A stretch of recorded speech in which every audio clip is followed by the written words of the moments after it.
Guys, SAS congruence rule क्या होता है वो आज हम इस वीडियो में पढ़ने वाले हैं। SAS कॉन्ग्रुएंस रूल का फुल फॉर्म है side angle side congruence rule. इसकी डेफिनेशन क्या है वो हम इस स्लाइड पर देख सकते हैं।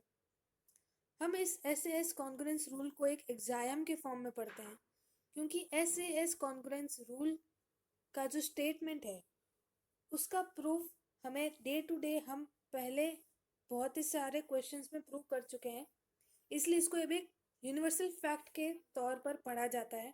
हमारे चैप्टर में भी रूल क्या कहता है, two triangles are congruent if two sides and the included angle of one triangle are equal to the sides and the included angle of the other triangle, then the two triangles are congruent.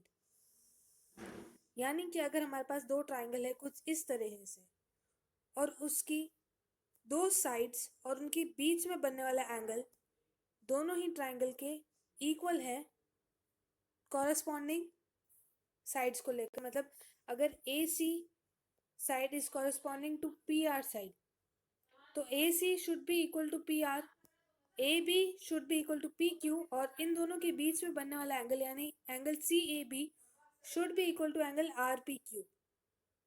तो फिर हमारे पास ये जो दोनों triangles हैं, triangle yellow and triangle blue, दोनों ही congruent होंगे। ये होता है SAS कॉन्ग्रुएंस रूल। इस रूल को पढ़ने के लिए, इसकी एप्लीकेशन को समझने के लिए एक एग्जाम्पल सॉल्व करते हैं अपन। एग्जाम्पल 1, यहाँ पर हमें कहा जा रहा है इन फिगर 7.8 जो कि आपको यहाँ पर दिख रहा है, OA is equal to OB and OD is equal to OC। ये हमें क्वेश्चन में गिवन है। Show that triangle AOD is congruent to triangle BOC। ये जो साइन है हमारा, ये कॉन्ग्रुएंसी का साइन होता है, जहाँ पे हम इक्वल टू के ऊपर सिमिलैरिटी का साइन लिखते हैं। इस पूरे साइन को कलेक्टिव वे में कॉन्ग्रुएंसी का साइन कहा जाता है। तो फर्स्ट पार्ट में कहा जा रहा है कि triangle AOD is congruent to triangle BOC, इसको प्रूव करना है। और सेकंड पार्ट में कहा जा रहा है कि AD is parallel to BC, इसको भी प्रूव करना है। कैसे प्रूव करेंगे हम? यहाँ पर जो आपको डायग्राम दिख रहा है उसमें ये दिख रहा है कि AO is equal to OB and CO is equal to OD, जो कि क्वेश्चन में भी गिवन है। अगली स्लाइड पर डायग्राम को थोड़ा और क्लियरली देखते हैं। इन दोनों ट्राइंगल्स में AO is equal to OB and DO is equal to OC ये गिवन है। ऑल्सो ट्राइंगल BOC में जो एंगल COB है is equal to angle AOD in triangle AOD। क्यों? मैंने क्या कहा?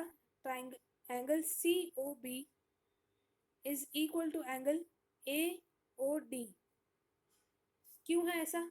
क्योंकि ये दोनों ही वर्टिकली ऑपोजिट एंगल्स हैं और वर्टिकली ऑपोजिट एंगल्स हमेशा इक्वल होते हैं।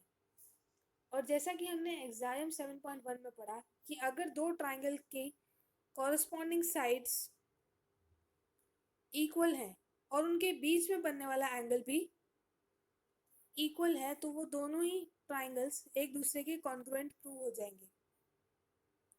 और इसीलिए triangle COB and triangle AOD एक दूसरे के कॉन्ग्रुएंट है। तो हमने यहाँ पे लिख दिया कि ट्राइंगल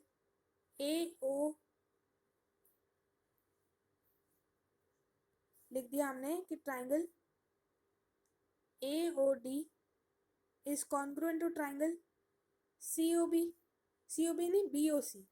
क्यों COB क्यों नहीं लिख सकते और BOC ही क्यों लिखा जाता है? क्योंकि इन दोनों ट्राइंगल में कॉरस्पॉन्डिंग एंगल्स और कॉरस्पॉन्डिंग साइड्स का रोल प्ले हो रहा है। CO is corresponding side to the side OD in triangle AOD and similarly side AO in triangle AOD is corresponding to the side BO in triangle BOC। इसीलिए अगर हम लिख रहे हैं कि triangle AOD is congruent to triangle BOC तभी वो चीज़ सही होगी, बजाय कि triangle AOD is congruent to triangle COB। Correspondence का बहुत ही ज़्यादा ध्यान रख के लिखना है हमें कॉन्ग्रुएंसी को। अब हमें आगे क्या पता चलता है कि अगर ये दोनों ट्राइंगल्स कॉन्ग्रुएंट हैं तो इन दोनों ट्राइंगल्स का एवरी कॉरस्पॉन्डिंग एंगल इक्वल होगा और एवरी कॉरस्पॉन्डिंग साइड इक्वल होगी।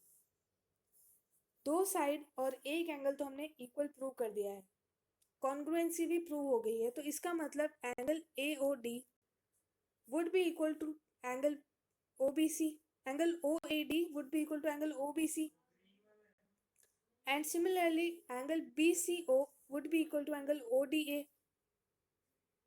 अब इनमें से अगर हम एक पेयर ले लें, let us take the pair of angle CBO and angle OAD। ये दोनों एंगल्स बराबर हैं क्योंकि दोनों ट्राइंगल्स कॉन्ग्रुएंट हैं और ये दोनों एंगल्स कॉरस्पॉन्डिंग एंगल्स हैं।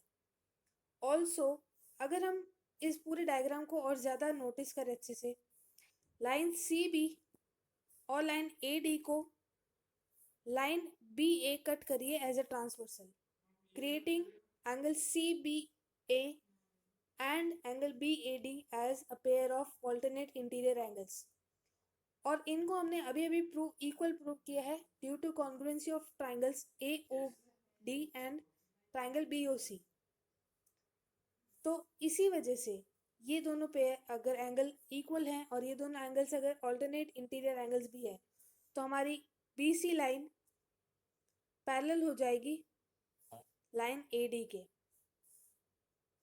आई होप आपको समझ में आई ऑल्टरनेट इंटीरियर एंगल वाली बात कि angle OAD is equal to angle OBC, alternate नहीं, corresponding parts of congruent triangles. हम लिखते हैं इसको CPCTC, कॉरस या CPCTC, corresponding parts of congruent triangle. और these angles are also a pair of alternate interior angles of line AD and line BC। तो इसी वजह से AD is parallel to BC।